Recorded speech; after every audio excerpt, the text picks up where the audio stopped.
Bueno, vamos a arrancar hoy entrando de lleno en una situación de oficina que sinceramente le podría pasar a cualquier equipo de trabajo. Totalmente. Es el pan de cada día. Literalmente. Porque imaginemos a un grupo de desarrollo de software y diseño web. En los documentos que tenemos hoy sobre la mesa para esta inversión a fondo, aparecen identificados como la empresa BK Programación. Son 5 en el equipo: Ada, Antonio, Carlos, Juan y Ana. Ujú. Y tienen entre manos un proyecto muy concreto, que es rediseñar por completo la página web de una panadería de barrio llamada Migas Amigas. Un caso muy clásico. Sí, el cliente, o sea, la panadería, les ha pedido renovar la web, pero con una condición innegociable. Quieren acogerse a una subvención que da el ayuntamiento para digitalización de pequeñas empresas, pero las bases legales exigen que la nueva página alcance un nivel de conformidad A en accesibilidad. Y claro, ahí empieza el drama. Madre mía, sí. Es que es un drama muy representativo de la realidad del sector, de verdad. La reacción del equipo en los documentos es fascinante porque expone todas esas carencias que tenemos súper asimiladas. Antonio, por ejemplo, entra en pánico. Piensa automáticamente que van a tener que tirar todo el código a la basura y empezar desde cero. Lo cual genera una tensión tremenda en esa reunión. Claro, pero el momento clave, el que de verdad justifica que analicemos todo esto hoy, es la reacción de Carlos. Eso es. Carlos es programador, lleva años en esto, y admite abiertamente delante de sus compañeros que jamás en su vida se había preocupado por la accesibilidad web. Nunca. Y ojo, no hay mala fe en su actitud, ¿eh? No, para nada. Es un problema de puro desconocimiento. Sencillamente nadie se lo había exigido en sus trabajos anteriores y por tanto ignoraba el esfuerzo que requería o siquiera el motivo por el cual era tan necesario.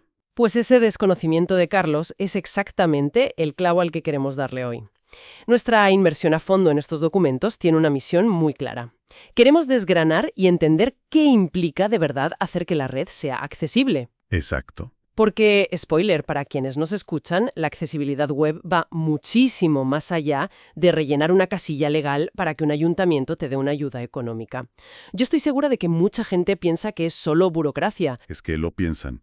Y la intención de este análisis es justo sintetizar cómo el diseño inteligente y la tecnología asistencial están rompiendo barreras de verdad. Es entender cómo estas herramientas permiten que millones de individuos naveguen por ese océano de información que es Internet en igualdad absoluta de condiciones. Ujú. Cuando superamos esa visión burocrática del asunto, nos damos cuenta de que el diseño universal es pura infraestructura vital. A ver, es que en un mundo hiperconectado donde pasamos la mitad de nuestra vida frente a un cristal iluminado, diseñar una interfaz tiene un peso enorme. Ya no se trata solo de hacer una web que llegue a mucha gente, Claro. sino de lograr que cualquier persona, independientemente de si tiene las capacidades físicas o cognitivas que la sociedad asume como estándar, pues pueda entrar ahí y sentirse cómoda, segura y capaz de manejarla sin pedir ayuda a nadie. Y para poner en perspectiva por qué a programadores como Carlos se les debería haber inculcado esto desde el primer año de carrera, hay que mirar las cifras. Los números. Los informes traen a la mesa datos que cambian completamente el enfoque del problema. Es que los números son verdaderamente apabullantes. Los documentos citan estadísticas basadas en un estudio sobre la epidemiología de la discapacidad en España, concretamente del año 1999. Ya tiene un tiempo, ¿sí? Sí, pero ya por aquel entonces estábamos hablando de que casi 3,5 millones de personas de 6 o más años convivían con algún tipo de discapacidad. Desglosando ese volumen de gente, más de 1 millón de personas presentaban problemas para utilizar los brazos y las manos con normalidad. Una barbaridad. Y prácticamente otro millón tenía problemas de visión significativos. O sea, no es un nicho de mercado aislado, es una porción gigantesca de la sociedad. Totalmente. Y si abrimos un poco el plano y observamos la perspectiva europea que también recogen los textos, el escenario es aún más crítico. El Parlamento Europeo, en su momento, lanzó una alerta muy contundente sobre el riesgo de exclusión digital que acechaba a 37 millones de ciudadanos de la Unión Europea con discapacidad. 37 millones. 37 millones de personas que se enfrentaban al peligro de quedarse fuera de los sitios web de las administraciones públicas por culpa de barreras que son puramente técnicas. Y el informe no se olvida de añadir otro factor clave a la ecuación. El envejecimiento de la población. Exacto, el colectivo de personas mayores, un grupo que no para de crecer y que también sufre un declive progresivo en sus capacidades físicas y sensoriales. Claro, Ante un panorama de esa magnitud, las administraciones no pueden quedarse cruzadas de brazos. La respuesta legal a esta realidad, que detallan los textos muy bien, se materializa en España a través de la Ley 51/2003. Ujú. La de igualdad de oportunidades. Esa misma. Aborda la igualdad de oportunidades, la no discriminación y la accesibilidad universal. A nivel puramente burocrático, esta ley considera que una persona tiene discapacidad cuando se le reconoce un grado de minusvalía igual o superior al 33%. Sí. Pero lo que me parece fundamental no es el porcentaje en sí, sino los conceptos que introduce. Fíjate que esa ley articula dos pilares que deberían ser el manual de cabecera de cualquier diseñador. Son la accesibilidad universal y el diseño para todos. ¿Qué conceptos tan potentes? Lo son. El texto define la accesibilidad universal como la condición imprescindible que deben cumplir los entornos, los procesos y los dispositivos para ser utilizables por todas las personas. Todas, sin excepciones. Y además exige que esto se haga en condiciones de seguridad, de comodidad y de la forma más autónoma y natural posible. El gran cambio de paradigma aquí es entender que la accesibilidad no es beneficencia, no es hacerle un favor a un grupo reducido de personas. Claro que no. Es un derecho exigible y una condición necesaria dictada por ley para participar en la sociedad de la información. Me parece súper interesante esa idea del diseño para todos, porque hay una analogía en la documentación que lo explica de una forma muy visual usando algo totalmente cotidiano. La de la rampa. Sí, habla de las rampas en la entrada de los edificios o las puertas automáticas de los supermercados. Obviamente, en su momento, un arquitecto diseñó esa rampa pensando en facilitar el acceso a una persona usuaria de silla de ruedas. Lógico. Pero la realidad es que cualquier persona que llegue cargada con 5 bolsas pesadas de la compra, o que vaya empujando un carrito de bebé, o incluso alguien que se haya hecho un esguince jugando al fútbol el fin de semana, pues se va a beneficiar muchísimo de no tener que subir escalones o empujar una puerta pesada con las manos. Es un ejemplo fantástico. Ilustra perfectamente cómo el diseño inclusivo mejora la calidad de vida de todo el mundo sin excepción. Y el verdadero reto del equipo de Beca Programación es trasladar ese concepto de la rampa física de la calle a la página web de la panadería Migas Amigas. Tienen que construir rampas digitales. Rampas digitales, me gusta. Pero para lograrlo, primero necesitan comprender contra qué muros están chocando los usuarios. Pues vamos a analizar esos muros, porque la verdad es que solemos tener una visión plagada de estereotipos sobre cómo afecta una discapacidad a la hora de usar un ordenador. Bastante sesgada, sí. Los documentos estructuran las barreras en 4 grandes grupos. Empecemos por la discapacidad visual. La concepción más extendida es que hacer una web accesible para alguien con problemas de visión equivale a pensar únicamente en una persona con ceguera total. Cierto. Alguien que, digamos, no percibe ni siquiera la diferencia entre la luz y la oscuridad. Lo cual representa solo un extremo muy particular de todo el espectro. Los apuntes son muy precisos al respecto y hablan de situaciones muchísimo más comunes. Mencionan la ceguera legal, por ejemplo. ¿Y cómo la definen exactamente? Se diagnostica cuando existe una pérdida de agudeza visual severa, por debajo de 1/10, e incluso llevando gafas o lentes de contacto. Estas personas pueden llegar a percibir grandes bultos o sombras muy marcadas, pero a efectos legales y prácticos se consideran ciegas. Entiendo. Luego está lo que denominan visión parcial, que implica tener un máximo de 0,3 de agudeza visual en el ojo que mejor responda o poseer un campo visual reducido a apenas 20 grados. Para visualizarlo, es como si la persona intentara navegar por Internet mirando la pantalla a través de un tubo de cartón muy estrecho. Madre mía, imagínate leer una web así. Y a eso hay que sumarle una lista enorme de perturbaciones visuales que muchísima gente experimenta a diario. Afecciones derivadas del propio envejecimiento, como decíamos antes, o de enfermedades oculares. Cataratas, glaucoma. Cosas como la visión borrosa, la percepción de halos deslumbrantes alrededor de luces o de textos brillantes, los puntos ciegos en mitad de la visión o las famosas moscas volantes. Todo suma. Si Carlos, el programador, decide poner en la web de la panadería una letra muy pequeña en color gris claro sobre un fondo blanco brillante... Está levantando un muro. Exacto, está levantando un muro de hormigón para una parte gigante de sus posibles clientes. Y ahí es donde entra en juego la tecnología asistencial, los denominados dispositivos de salida, y cómo se comunican con el código que escriben los programadores. Porque para alguien con ceguera total, el monitor del ordenador es un elemento decorativo. No le sirve. Claro. Su forma de interactuar con la red es a través de un software llamado lector de pantalla. Es un programa que rastrea el código de la web y utiliza un sintetizador de voz para leer en voz alta, a una velocidad increíble además, el contenido de la página. Lo cual nos lleva a una de las reglas técnicas fundamentales que menciona el texto: usar código XHTML semánticamente correcto. Y de verdad, merece la pena detenerse a entender por qué esto es tan crítico. Pensemos en el menú de navegación de la panadería Migas Amigas. A ver, Si Carlos crea un diseño que a la vista parece un botón enorme y llamativo que dice comprar pan, pero en el código subyacente utiliza una etiqueta de texto genérica y simplemente le da forma de botón usando colores, el lector de pantalla no va a saber interpretarlo. ese es el gran fallo. El lector de voz de la persona ciega solo dirá comprar pan, como si fuera un texto cualquiera en un párrafo. Y el usuario nunca sabrá que ese elemento es interactivo y que se puede hacer clic sobre él. El código que no se ve tiene que estar tan bien estructurado como el diseño que sí se ve. Además de los lectores de pantalla, hay otra solución tecnológica alucinante para los dispositivos de salida que se menciona en el texto: las líneas braille. Ah, sí, fascinante. Son aparatos físicos que se conectan al equipo y tienen una serie de pequeñas celdas, normalmente de 6 u 8 puntos. Esos puntos son pequeños cilindros mecánicos que suben y bajan en tiempo real, reproduciendo físicamente en sistema braille la información que hay en la pantalla. ¡Qué maravilla de ingeniería!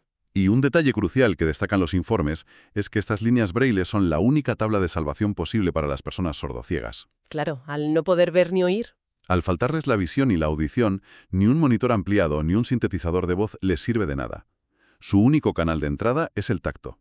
O sea que, si volvemos a nuestro equipo de diseño, si Ana sube una fotografía espectacular de una hogaza de pan de centeno recién hecha, pero no le añade una descripción de texto alternativo en el código, la persona sordociega se encuentra con una celda vacía al pasar el dedo por su dispositivo. Esa imagen simplemente no existe para ella. El impacto de las malas prácticas es total. Absoluto. Y si cambiamos de grupo y nos adentramos en la discapacidad motriz, el paradigma técnico de las barreras y las soluciones se transforma. A ver, cuéntame. Navegar por una web con un ordenador convencional da por sentado que el usuario tiene un control postural sostenido y motricidad fina. Lo damos súper por hecho. Asume que la persona puede sentarse recta frente al teclado, agarrar un ratón, acertar con el puntero en un área de pocos milímetros y ejecutar un doble clic sin que el pulso le tiemble. Lo que es una verdadera odisea para alguien que convive con una falta de tono muscular o con movimientos incontrolados. Los textos citan causas muy diversas para estas barreras motrices: lesiones medulares, parálisis cerebral, esclerosis múltiple, ELA o distrofias musculares. Sí, Incluso mencionan trastornos asociados a la movilidad ocular, como el nistagmus o el estrabismo. La cuestión tecnológica aquí es cómo permitimos que alguien que no puede mover los brazos y las manos, en absoluto, pero que mantiene cierta movilidad en la cabeza, interactúe con el ordenador. pues la ingeniería detrás de los dispositivos de entrada alternativos es brillante. Los informes detallan el uso de los licornios. Los licornios. Sí, son básicamente unas varillas o apuntadores físicos que se acoplan a la cabeza del usuario mediante una especie de casco o se sujetan en la barbilla o incluso en la boca. ¡Wow! Con ese puntero, la persona va pulsando las teclas del teclado de una en una mediante pequeños movimientos de cuello. Si uno lo piensa detenidamente, usar un ordenador requiere constantemente pulsar varias teclas a la vez. ¿Cómo ejecuta alguien el clásico Control-Alt-Suprimir si solo dispone de un puntero sujeto en la frente para tocar las teclas de una en una? Esa es la magia de combinar el hardware con el software adaptado. Los sistemas operativos incluyen una función vital llamada Sticky Keys o teclas especiales. Las he visto en los menús de configuración. Lo que hace es simular que una tecla se ha quedado pulsada mecánicamente tras tocarla una sola vez. De este modo, el usuario con el licornio toca primero Control, luego baja a la tecla Alt y luego a la tecla Suprimir, de forma secuencial, y el sistema interpreta que se han pulsado las tres a la vez. Es súper ingenioso. Y me imagino que para evitar que escribir una frase entera golpeando letra por letra con la cabeza se convierta en un trabajo agotador, entran en juego los teclados virtuales. Teclados virtuales en pantalla con sistemas de texto predictivo, ¿sí? El documento pone un ejemplo clarísimo de ahorro de energía usando el bloc de notas en Windows 7. El usuario selecciona la V, la I y la R y el software predictivo inmediatamente le ofrece la palabra completa, virtual. Se reducen drásticamente las pulsaciones necesarias. Y para aquellos usuarios que sí pueden mover las manos pero carecen de la motricidad fina necesaria para arrastrar un ratón convencional por la mesa, existen los trackballs gigantes. Que son como ratones invertidos, ¿no? Exactamente. Es como un ratón puesto boca arriba, estático, que tiene una bola inmensa en la superficie. El usuario mueve esa bola deslizando toda la palma de la mano o incluso el antebrazo, sin necesidad de agarrar un dispositivo pequeño. Facilita muchísimo el movimiento grueso. Y en casos de inmovilidad física mucho más severa, la tecnología asistencial recurre a webcams especializadas que transforman el seguimiento de la pupila o el movimiento de la nariz en el movimiento del puntero en la pantalla. ¡Increíble! Y pueden simular el clic del ratón mediante un parpadeo prolongado. Sabiendo todo esto, si Carlos diseña el botón de añadir al carrito en la panadería con un tamaño ridículo de 15 píxeles, está obligando a una persona que controla el cursor con un parpadeo a realizar un esfuerzo de concentración y precisión titánico. Totalmente innecesario. Cuando la solución pasaría simplemente por hacer un área de clic más amplia y separada del resto de elementos. Vuelve a ser una cuestión de empatía en el diseño. Pero hay un terreno donde la empatía a veces no llega por pura falta de lógica evidente. Hablemos de la discapacidad auditiva, porque suele ser el punto donde mucha gente no logra hacer la conexión. Tengo que admitir que este es el gran momento de revelación del material que estamos manejando hoy. ¿A que sí? Es que entiendo perfectamente la barrera de la ceguera o la motriz. Si no puedes ver, una pantalla no te sirve. Si no mueves las manos, un ratón es inútil. Pero hay algo que rompe un poco los esquemas. ¿Por qué una persona sorda tendría barreras reales al navegar por Internet si una página web es fundamentalmente visual, llena de textos y fotografías, y no requiere audio obligatorio para funcionar? Es la gran pregunta. ¿Qué se nos escapa ahí? Lo que se nos escapa es comprender la profunda relación entre la audición y el desarrollo cerebral del lenguaje. Los documentos abordan este tema de forma magistral. A ver, explícanos esto. La audición es la principal vía a través de la cual los seres humanos integramos y aprendemos el lenguaje oral y escrito desde que somos bebés. Hay una diferencia lingüística abismal entre una persona que sufre una hipoacusia en la edad adulta, cuando ya tiene una comprensión lectora consolidada, y una persona con sordera profunda desde el nacimiento, que es lo que se llama sordera prelocutiva. Claro, el factor clave es que la vía de comunicación natural y principal de una persona sorda de nacimiento es el lenguaje de signos. Exacto. Y el detalle, que el 90% de la gente desconoce, es que el lenguaje de signos no es español signado. Tiene una gramática, una sintaxis y una estructura de construcción de frases totalmente distinta a la del lenguaje oral o escrito. Ese es el núcleo del problema. Has dado en el clavo. Al tener una sintaxis diferente y a veces un vocabulario escrito menos extenso debido a esa falta de exposición temprana al lenguaje verbal, estas personas se enfrentan a un muro de incomprensión cuando navegan por páginas con textos muy densos. O con construcciones gramaticales enrevesadas o subordinadas muy largas. Eso es. Y repito porque esto es muy importante. No tienen absolutamente ningún problema de inteligencia. En absoluto. Por supuesto que no. Es una dificultad en la percepción auditiva temprana que altera la forma en la que el cerebro procesa un idioma escrito que, técnicamente, no es su lengua materna natural. Su comprensión lectora cae en picado si el texto no es directo y claro. Es alucinante verlo desde esa perspectiva lingüística, la verdad. Y de hecho, Ana, la encargada del diseño en Beca Programación, se choca de frente con este reto. Ella está preparando una animación interactiva con voz en off que explica el proceso artesanal de amasar el pan en migas amigas. Un buen desafío. Por un lado, se da cuenta de que tiene que sincronizar subtítulos en la animación para que las personas sordas no pierdan detalle. Y simultáneamente tiene que añadir descripciones verbales de lo que ocurre visualmente en esa animación, para que los lectores de pantalla de los usuarios ciegos relaten las acciones de la imagen. Y para el texto general de la web, la solución de Ana ante la barrera que supone la sordera prelocutiva es idéntica a la que se debe aplicar para el cuarto grupo de barreras que citan los textos. La discapacidad cognitiva. Exactamente. Estamos hablando de afecciones como el autismo, el síndrome de Down o ciertos retrasos mentales que impactan directamente en las habilidades que nos permiten organizar e integrar la información del entorno. Es que damos por sentado un montón de procesos cognitivos complejos cuando abrimos un navegador.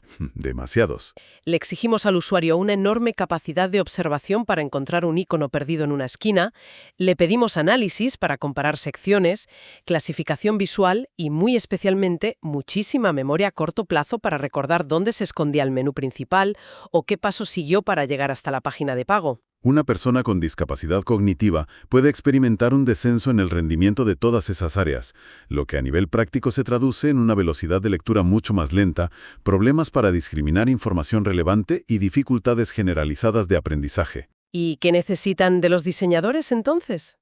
Lo que necesitan de Ana y de Carlos son interfaces extremadamente predictibles. Constantes. Eso es, que el botón de inicio siempre esté en el mismo sitio y tenga el mismo aspecto, que el lenguaje sea sencillo, sin metáforas raras ni dobles sentidos que puedan confundir. Hay un error de diseño muy habitual que castiga especialmente a este grupo y a los usuarios ciegos, y es el texto de los enlaces. Uy, sí, el clásico fallo. Es súper común ver en artículos o webs el típico enlace que pone «haz clic aquí» o «más información». Terriblemente común. Si una persona con problemas de comprensión lee eso, no le da ningún contexto de hacia dónde le va a llevar el enlace. Y si un usuario ciego utiliza una función de su lector de pantalla que extrae todos los enlaces de la web y se los lee en formato de lista para ir más rápido, escuchar 10 veces seguidas «haz clic aquí» es totalmente inútil. No aportan nada. Por eso los textos insisten en la regla de oro de usar enlaces con nombres significativos, algo tipo ver lista de ingredientes del pan. Todo esto nos devuelve a la conclusión principal de este caso, que es la responsabilidad compartida. La accesibilidad es un ecosistema frágil donde intervienen muchos actores. Una cadena. Sí, si los desarrolladores de un navegador como Chrome o Safari implementan buenas herramientas de accesibilidad, pero luego Carlos programó un código desastroso sin estructura semántica, el ecosistema se rompe. Y si Carlos hace un código perfecto, pero Ana no pone subtítulos a sus vídeos o textos alternativos a sus imágenes, la cadena vuelve a fallar estrepitosamente. E incluso el propio usuario tiene que asumir la responsabilidad de formarse para dominar el uso de su tecnología asistencial. Es un trabajo de todos. Creo que llegados a este punto tenemos una visión panorámica inmejorable. Lo que extraemos de todos estos apuntes y normativas es un cambio de mentalidad radical. Queda demostrado que la accesibilidad web no es memorizar directrices técnicas aburridas. No, para nada. Ni tampoco es el trámite burocrático de alcanzar un nivel de conformidad A para que la panadería consiga el dinero del ayuntamiento. Es mucho más profundo que eso. Básicamente se trata de infraestructura social aplicada a Internet. Son puentes digitales. Si un equipo de desarrollo decide ignorar todo esto, está tomando la decisión activa de excluir a millones de seres humanos de acceder a la educación online, de leer las noticias, de comprar bienes básicos y de participar en la sociedad de la información. Es una responsabilidad enorme. La tecnología asistencial y el diseño inclusivo son las dos mitades que hacen que Internet sea verdaderamente público. Lanzar una pequeña invitación a quienes nos escuchan. La próxima vez que se abra un navegador, ya sea para comprar algo o leer un artículo, es un ejercicio muy revelador fijarse en esos detalles invisibles. Un buen experimento. Observar si el tamaño de los botones principales es lo bastante generoso para alguien a quien le tiemble el pulso, mirar si el nivel de contraste entre una tipografía fina gris y su fondo blanco forzaría la vista de una persona mayor. Sin duda. Valorar el inmenso impacto que esas decisiones de diseño aparentemente estéticas tienen en la autonomía de tantísima gente es el primer paso real para entender cómo interactuamos con el mundo digital. Y para cerrar este análisis, hay una reflexión que se desprende de forma natural al ver cómo ha avanzado la tecnología y que resulta un escenario apasionante para el futuro. A ver, ilumínanos. Hemos repasado cómo hemos pasado de teclear con un puntero sujeto en la frente a usar ratones inmensos hasta llegar a webcams que detectan un simple parpadeo o teclados predictivos que adivinan lo que quieras decir. La evolución ha sido brutal.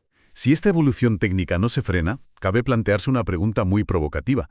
Llegará un punto en que el desarrollo del software predictivo extremadamente avanzado y el uso de interfaces neuronales que conecten directamente el cerebro a la máquina eliminen por completo el concepto mismo de discapacidad en el entorno digital. ¡Ostras!